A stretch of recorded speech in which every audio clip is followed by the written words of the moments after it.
Welcome guys, welcome to my channel. अगर आप सबको मेरी वीडियोस पसंद आए तो मेरे चैनल को लाइक, शेयर और सब्सक्राइब ज़रूर करें। सेक्शन डी है। अब सेक्शन डी पे पहुंच गए हम। Section D consist of 4 questions of 5 marks etch. इसमें 32nd क्वेश्चन का फर्स्ट पार्ट है, solve the following system of linear equations graphically solve करना है इसको। ग्राफिकली सॉल्व करने के लिए हम ग्राफ पे सॉल्व तो कर देंगे, लेकिन उससे पहले आंसर चेक हम अपने सिंपल मेथड से भी कर सकते हैं। ग्राफिकली सॉल्व करने के लिए हमें ग्राफ ड्रॉ करना होगा। 2 लाइन मिलेंगी, 2 लाइन सेगमेंट्स के इक्वेशन है ये, और जहाँ पर दोनों इंटरसेक्ट करेंगे वो इसका सॉल्यूशन होगा। सो फर्स्ट इक्वेशन है x + 2y = 3। यहाँ पर ग्राफ बनाने के लिए हम पहले डिफरेंट वैल्यूज़ पुट करके x और y की वैल्यूज़ फाइंड आउट कर लेते हैं। अगर जब हम x की वैल्यू लेट y भी 0 रखने से x + 0 = 3, that means x = 3। x की वैल्यू 3 मिल जाएगी। y की वैल्यू अगर हम 1 पुट करते हैं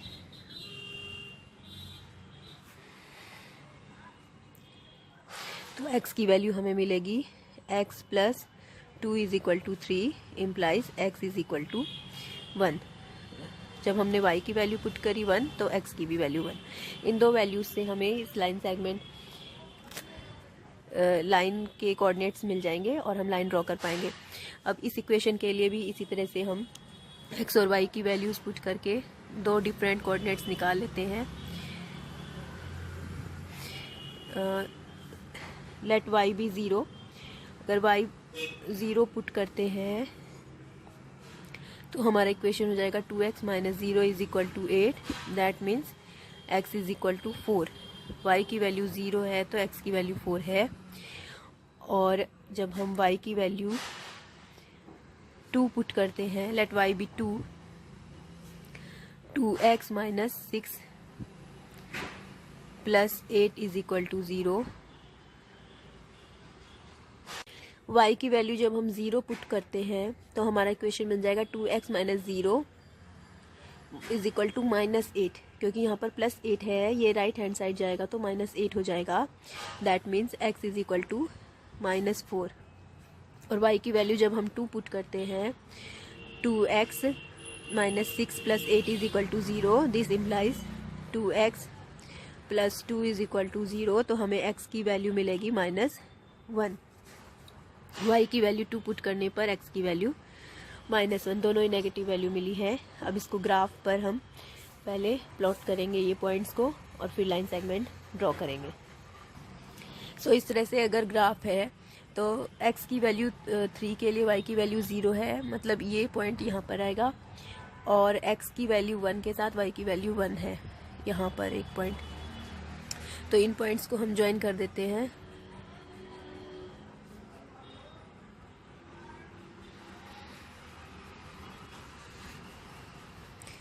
एक लाइन ये होगी और सेकेंड में y की वैल्यू 0 के लिए x की वैल्यू -4 है, और x की वैल्यू -1 के लिए y की वैल्यू 2 है।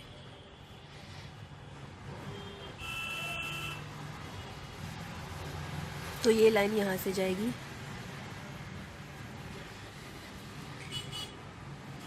सो जहाँ पर ये दोनों लाइन इंटरसेक्ट हो रही है, ये पॉइंट है -1 2। सो solution of this equations, linear pair of equations is -1 2। solution is -1 2। यहाँ पर हम लिखेंगे since the 2 line segments are intersecting on the point -1 2, so the solution is -1 2।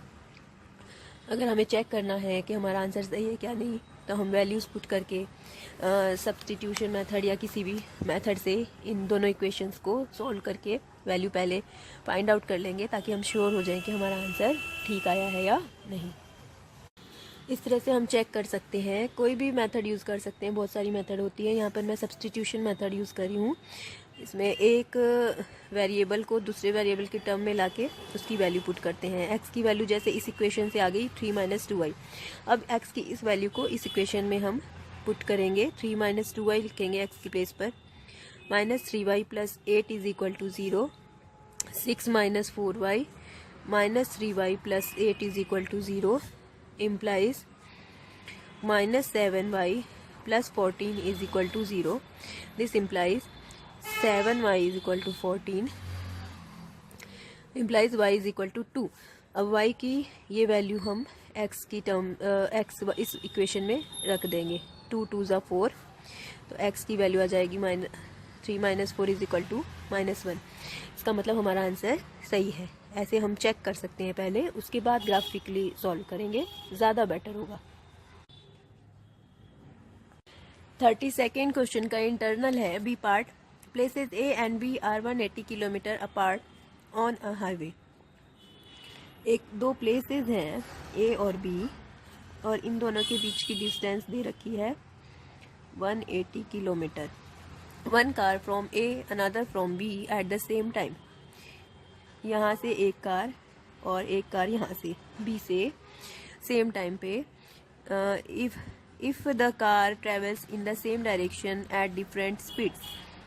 Same direction मतलब यहाँ से ये कार और यहाँ से ये सेम डायरेक्शन में जा रही हैं, और इनकी स्पीड लेट ए की S1 है, और ए से जो कार चलती है और इसकी S2.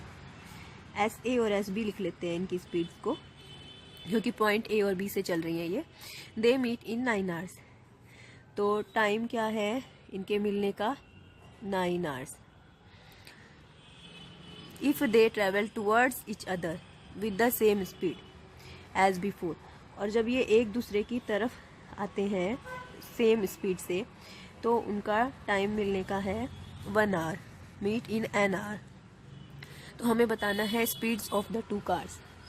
तो सबसे पहले तो डिस्टेंस हमें पता है, distance between A and B is equal to 180. और डिस्टेंस क्या होती है? डिस्टेंस होती है speed into time. Speed into time. अब जब दोनों कार एक ही सेम डायरेक्शन में जा रही हैं, तो इनका मिलने का टाइम 9 आवर है इन फर्स्ट केस.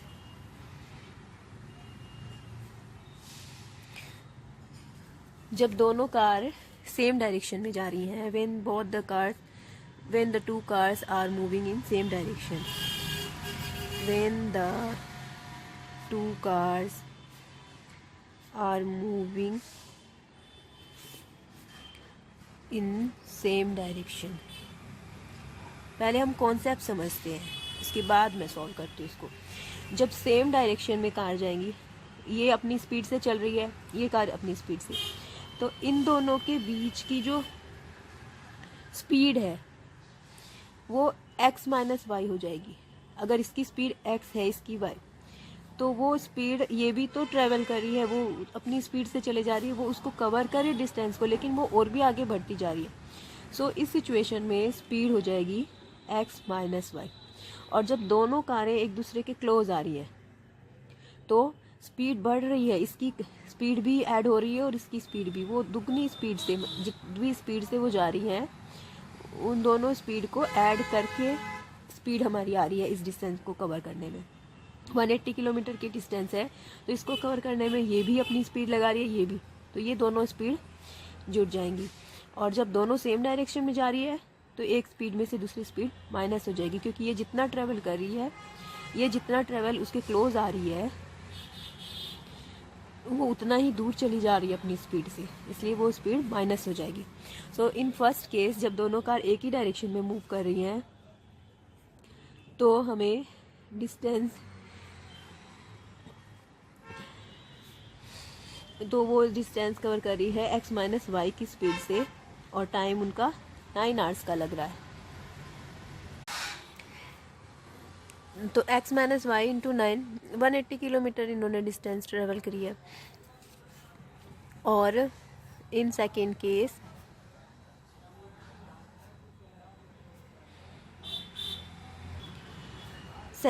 में जब दोनों कार एक दूसरे की तरफ मूव कर रही हैं, तो भी वो 180 किलोमीटर की डिस्टेंस, लेकिन इनकी स्पीड तो आपस में ऐड हो जाएगी और टाइम इनको सिर्फ 1 घंटे लग रहा है। और फर्स्ट केस में टाइम 9 आवर लग रहा है, क्योंकि अगर ये कार अपनी स्पीड से जा रही है और लेट ए की स्पीड ज़्यादा है, एक्स जो है वो वाई से बड़ा है, एक्स वाई से बड़ा है, तो ये ओवरटेक करेगी कार बी को और 180 किलोमीटर की डिस्टेंस ट्रेवल करके ही ये आगे बढ़ेगी और इसको ओवरटेक करके दोनों मीट करेंगी। सो अब ये दो इक्वेशन मिल गए हमें। दोनों इक्वेशन को सॉल्व करके हमें एक्स और वाई की वैल्यू फाइंड आउट करनी है। तो यहाँ से 9 2 8। So from equation first and second 20 is equal to X minus Y and 180 is equal to X plus Y. अगर दोनों इक्वेशन को हम ऐड कर देते हैं, एडिंग 3 and 4, इन दोनों इक्वेशन को हम 3 और 4 नाम दे देते हैं। 3 और 4 को जब हम ऐड करते हैं तो वाई वाई कट हो जाएगा। 2x is equal to 200 implies x is equal to 100 kilometre per hour. और इनमें से किसी भी एक इक्वेशन में putting this value in equation 3,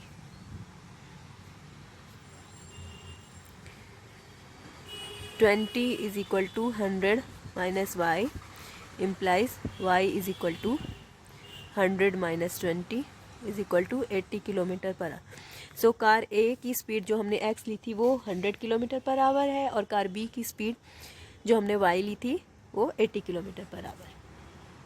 third question है, prove that the length of tangents drawn from an external point to a circle are equal. तो पहले इसका फर्स्ट पार्ट प्रूव कर लेंगे। ये एनसीईआरटी की बुक में थ्योरम 10.2 दे रखा है, एज इट इज़ ही हमें प्रूव करना है वो।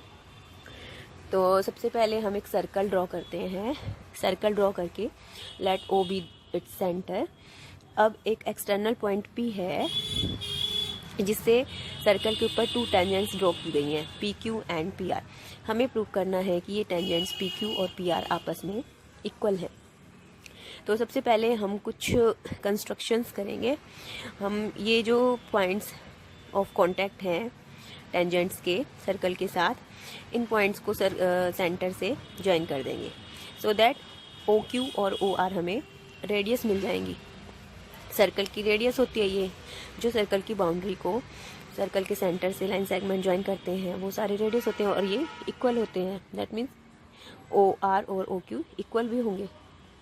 और जो एक्सटर्नल पॉइंट पी से हमने टेंजेंट्स ड्रॉ की थी सर्कल के ऊपर, उसको सर्कल के सेंटर से हम ज्वाइन कर देंगे। नाउ कंस्ट्रक्शंस हमने कर लिए। फिर लिखना कैसे है प्रूफ, हम लिखेंगे we are given a circle with centre O, a point P lying outside the circle and 2 tangents P Q and P R on the circle from P. अब we are required to prove that P Q is equal to P R, इस तरह से हमें लिखना है। उसके बाद जो हमने कंस्ट्रक्शन किए थे उसके बारे में लिखेंगे। For this we join O P, O Q and O R. Then now अब ये एंगल जो बन रहा है, फॉर्म हो रहा है O Q P and angle O R P, ये 90 डिग्री के होंगे। रीज़न 10.1 जो थ्योरम है एनसीईआरटी की बुक में, वो थ्योरम क्या कहती है कि कोई भी आउटसाइड पॉइंट से जब हम सर्कल के ऊपर टेंजेंट्स ड्रॉ करते हैं तो ये टेंजेंट्स सर्कल की रेडियाई के ऊपर परपेंडिकुलर होती है। सर्कल की जो पॉइंट्स ऑफ कांटेक्ट होता है सर्कल और टेंजेंट का, उस पॉइंट से सर्कल की रेडियाई पर ये टेंजेंट्स परपेंडिकुलर होती है। That means P R is perpendicular to O R and P Q is perpendicular to O Q. तो ये जो एंगल बनेंगे यहाँ पे फॉर्म हो रहे हैं ये 90 डिग्री के होंगे, राइट। अब हम दोनों triangle P O Q P और ओ आर पी में, अगर हम इन दोनों ट्राइंगल को, हमें P Q is equal to P R proof करना है, अगर इन दोनों ट्राइंगल में को हम सिमिलर कॉन्ग्रुएंट प्रूफ कर देते हैं तो सी पी सी टी से P Q is equal to P R हो जाएगा। Now in triangle O Q P and O R P, O Q is equal to O R, क्योंकि ये दोनों सेम सर्कल की रेडियस है। OP is equal to OP, ये part common है, and angle OQP is equal to angle ORP, ये दोनों 90 degree के एंगल हैं। तो RHS कॉन्ग्रुएंट रूल से triangle OQP is congruent to triangle ORP। Reason में हम लिखेंगे RHS similarity congruency rule. So इससे हमें मिल जाएगा PQ is equal to PR CPCT, congruent parts of corresponding parts of congruent triangles. So first part prove हो गया, अब सेकेंड पार्ट को प्रूव करेंगे हम।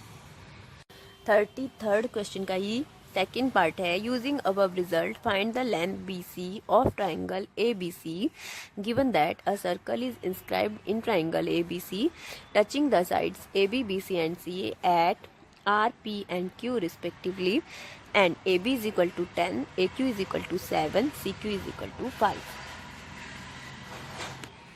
इस तरह से डायग्राम दे रखा है। एक ट्राइंगल ABC है, उसके अंदर एक सर्कल को इंस्क्राइब किया गया है, और ये सर्कल ट्राइंगल के बाउंड्री को, ट्राइंगल के साइड्स को R, P और Q पॉइंट्स पे कांटेक्ट कर रहा है, और लेंथ दे रखी है साइड्स की। AB is equal to 10, AQ ये वाला point AQ is equal to 7 और CQ इज इक्वल टू 5 दे रखा है। हमें BC की लेंथ फाइंड आउट करनी है, ये लेंथ हमें फाइंड आउट करनी है।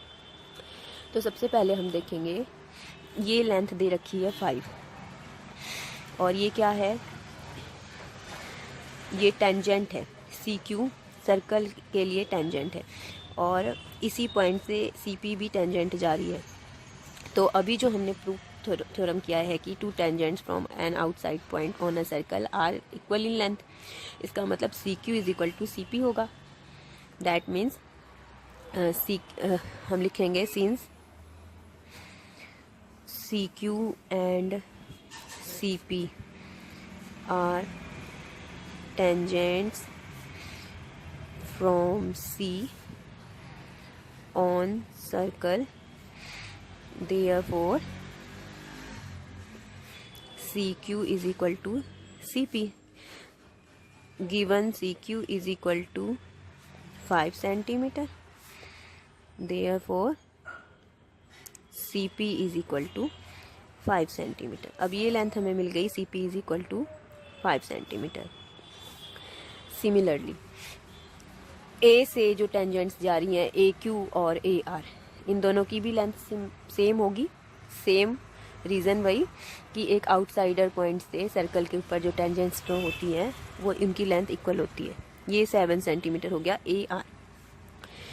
AB दे रखा है 10 सेंटीमीटर, AR हमें मिल गया 7। तो इसे इस तरह से लिख भी लेंगे हम साथ के साथ। Similarly AQ and AR are tangent, so therefore AQ is equal to AR is equal to 7 centimetre. Now BR की लेंथ हम यहाँ से फाइंड आउट कर सकते हैं, AB minus AR, AB minus AR, 10 minus 7 is equal to 3 centimetre. अब हम देखते हैं कि BP और BR पॉइंट B से टेंजेंट्स हैं सर्कल के ऊपर, सो BR के इक्वल लेंथ होगी BP की। BR हमने फाइंड आउट किया है अभी 3 centimetre, therefore BP is equal to 3 centimetre.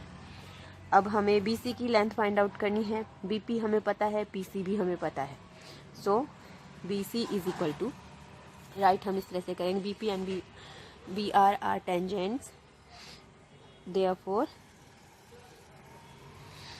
BP is equal to BR is equal to 3 centimeter. Now BC is equal to BP plus PC, 3 plus 5 is equal to 8 centimeter। यही find out करना था हमें BC की length जो हमें मिल गई है।